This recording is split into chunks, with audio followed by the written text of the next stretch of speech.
आज। तो ये देखिए तस्वीरें इस वक्त हम दिखा रहे हैं पटना साहिब गुरुद्वारे में। जब प्रधानमंत्री पहुंचे उन्होंने सबसे पहले अरदास की और उसके बाद लंगर में सेवा की। वो तस्वीरें हम दिखा रहे हैं जब प्रधानमंत्री पहुंचे, अरदास की वो तस्वीरें इस वक्त हम दिखा रहे हैं आपको। प्रधानमंत्री नरेंद्र मोदी जो पटना साहिब गुरुद्वारे में आज एक तरह से प्रसाद बनाते हुए भी नजर आए हैं। देखिए अलग अलग तस्वीरें इस वक्त आप देख रहे हैं।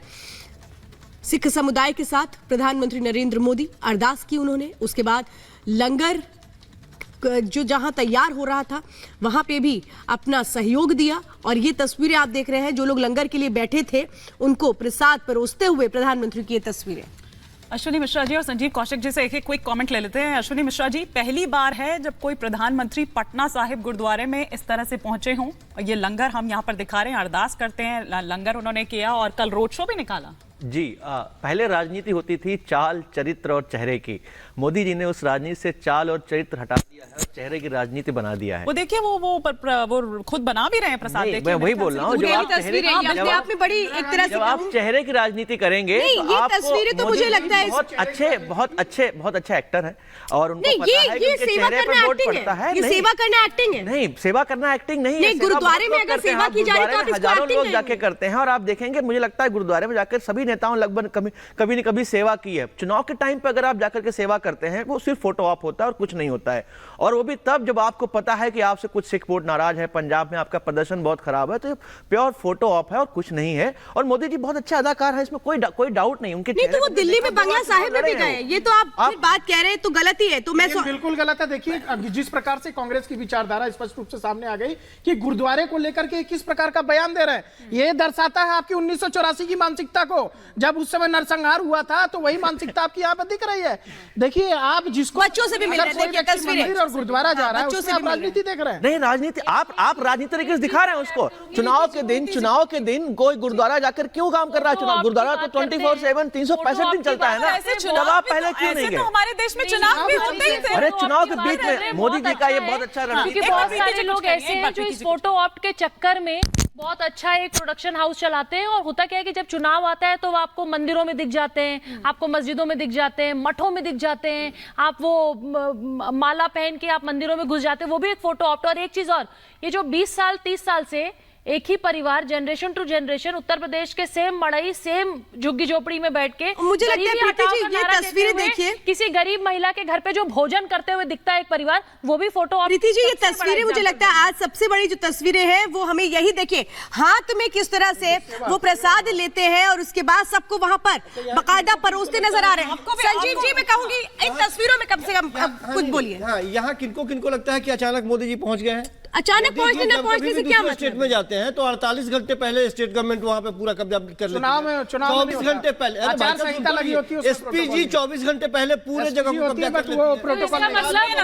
संजीव जी जब आप लोग जाएं, वैसे आप लोग चुनावों के मौके में ही आपको दिखता है और फिर वो आ जाएगा कि उसके ऊपर जनेऊ पहना, वो तमाम बातें यहाँ पर आ जाएगी, लेकिन आप लोगों को क्यों लग रहा है कि ये नाटक हो रहा है? अब देखिए ना, मोदी जी को कभी इस तरह से वो बेलना है, चौकी है, वो क्या आपके यहाँ प्रधानमंत्री एसी रूम से बाहर नहीं निकलते थे? ये एक देश के जनसेवक है, जो प्रधानमंत्री भी जनसेवक है, हर शनिवार जनसेवा कर रहे हैं। अरे हर शनिवार को हम जाते हैं गुरुद्वारा में। तो आप जाते हैं, राहुल गांधी जी नहीं जाते ना? आप जाते हैं, राहुल गांधी जी नहीं जाते ना? मैं जाता हूँ प्रत्येक दिन, तो मेरे से क्या मतलब है? हर चीज को आप लोगों ने मजाक बना दिया। 24 घंटे पहले भी आइटनरी बनाई गई है, तो कहीं ना कहीं प्रधानमंत्री जी ने इच्छा जाहिर की होगी कि पटना साहिब में जाके मुझे सेवा करनी है। कैसे नहीं जाएंगे? और कौशिक भाई, संजीव जी आप बात कर रहे हैं जिसकी और सैम पित्रोदा ने भी कहा था कि वो खतरनाक है। आप भी वही हर धर्म को लेके चलना, हर पंथ को लेके चलना, यही प्रधानमंत्री का काम है। नहीं आप लोग, मुझे ही नहीं समझ में आ रहा, चाहे संजीव जी हो। अच्छा, लेकिन आप इतना दुखी क्यों हैं? आप इतना दुखी क्यों कि पटना साहिब में प्रधानमंत्री पगड़ी में दिख गए?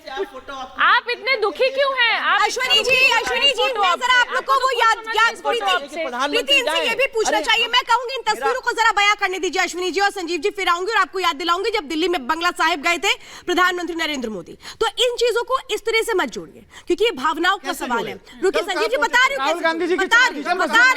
अरे सुन भी लीजिए, मैं इन तस्वीरों को बयां कर रही हूँ। संजीव जी एक सेकंड मुझे तस्वीरें बता लेने दीजिए अपने दर्शकों को जो जुड़े हुए। ये बंगला साहिब की तस्वीर, ये आप पटना साहिब की तस्वीरें इस वक्त देख रहे हैं, पटना से, जहां प्रधानमंत्री नरेंद्र मोदी पहुंचे, अरदास अरदास उन्होंने की, बकायदा लंगर जहां बन रहा था वहां पे अपनी सेवा दी। तस्वीरें इस वक्त आप देख रहे हैं सेवा करते हुए प्रधानमंत्री को, जहां पर लंगर बन रहा था वहां पे भी उन्होंने सहयोग दिया।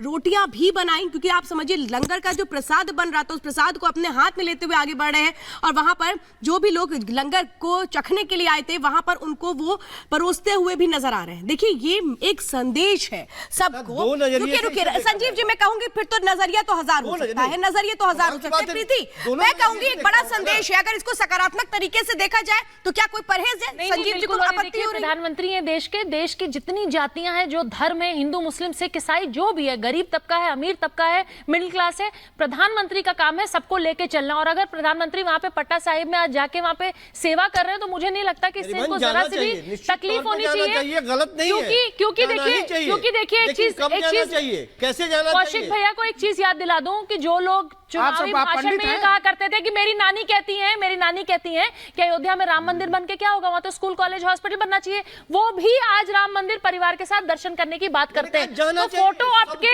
जो आप एग्जैक्टली नहीं, अरे भाई जो लोग विपक्ष में थे वो कहते थे केजरीवाल साहब कहते थे मेरी नानी कहती है। आप परीक्षा में मंदिर जाते हैं नहीं जाते? जिस दिन नानी की बातें भूल गए केजरीवाल साहब। परीक्षा में मंदिर जाते हो या कोई भी शुभ काम आप करते हैं तो सबसे पहले और एक चीज और आज बनारस में नामांकन है, रोड शो है प्रधानमंत्री का, और अगर अपने नामांकन के पहले पटना साहिब जा रहे हैं तो कोई बड़ी बात नहीं है। धर्म के आचार संहिता नहीं, एक सेकंड, धर्म के नाम पर आरक्षण दे सकते हैं, धर्म के नाम पर आरक्षण। राहुल गांधी अश्विनी जी, मुझे ऐसा लगता है आपको गौर करना चाहिए। अश्विनी जी, आप जो बात कह रहे हैं धर्म के आधार पर वोट नहीं मांगना चाहिए आचार संहिता के लिए, बिल्कुल सही बात। एक मिनट सौरभ, तो ये जो एक मिनट रुकिए सौरभ, जो प्रधानमंत्री इस वक्त सेवा कर रहे हैं तो क्या वो वोट मांग रहे हैं? अरे वोट मांग रहे हैं। और चुनाव के टाइम पर आप मंदिर जाते हो, अयोध्या में रैली करते हो, वोट अपील करते हो, और क्या वोट मांगना होता है? प्रोफेसर कपिल, आपको याद होगा सैम पित्रोदा ने क्या कहा था, आइडिया ऑफ इंडिया ये बहुत खतरनाक है। नहीं, उन्होंने कहा था, और वो किस लिए? क्योंकि वो पीएम के मंदिर या गुरुद्वारे जाने को लेकर सवाल उठा रहे थे। वो कह रहे थे कि ये आइडिया ऑफ इंडिया है, ये बेहद खतरनाक है, ये खतरनाक है। और पीएम जो कर रहे हैं, नाटक कर रहे हैं, अभी थोड़ी देर पहले आपसे पहले यहाँ पर बात हो रही है। दो तीन चीजें हैं। एक तो जर्मनी का आइडिया था, और जर्मनी का यूनिफिकेशन, जर्मनी एक हो जाता है तो बड़ी अच्छी बात है। इटली का यूनिफिकेशन होके एक हो जाता है तो बड़ी अच्छी बात है, और भारत का अगर एक होकर के हो जाता है तो नहीं, वो तो यूनियन बना है अभी लेकर के, छोड़िए। दूसरी चीज, चुनाव के अंदर देखिए, ये हो ही नहीं सकता भारत जैसे देश के अंदर। पहले दिन से इस देश के अंदर चुनाव के अंदर धर्म का इस्तेमाल हुआ है। कपिल जी, हम एक ब्रेक पे जा रहा है। जिस देश का बंटवारा ही धर्म के ऊपर होगा। आपसे सर ब्रेक पे जा रहा है, मैं एक आपसे छोटा, एक मिनट संजीव जी, मैं एक छोटा से एक बात पूछना चाहती हूँ। कपिल जी ब्रेक पे जाना है सर, ब्रेक पे जाना है। एक लाइन मुझे बोलने दीजिए। मुसलमान अगर मुसलमान के नाम पे वोट मांगे वो सही है, और हिंदू अगर मांगने लग गया वो हिंदू के नाम पे वोट करो। हम बोलिए, अरे छोड़िए, कपिल जी एक ब्रेक के लिए रुकना है। और मैं ये कहूंगी, चाहे यहाँ पर अश्विनी जी हो, ये क्या वोट की अपील हो रही है? थोड़ा डिफरेंस तो करना समझिए कि रैली में और जाकर के गुरुद्वारे में सेवा करने में फर्क है। और आचार संहिता ये नहीं कहता कि आप मंदिर नहीं जा सकते, गुरुद्वारे नहीं जा सकते। तो पहले डेफिनेशन समझिए क्या होती है आचार संहिता की। बहुत बहुत धन्यवाद हमारे साथ खास मेहमान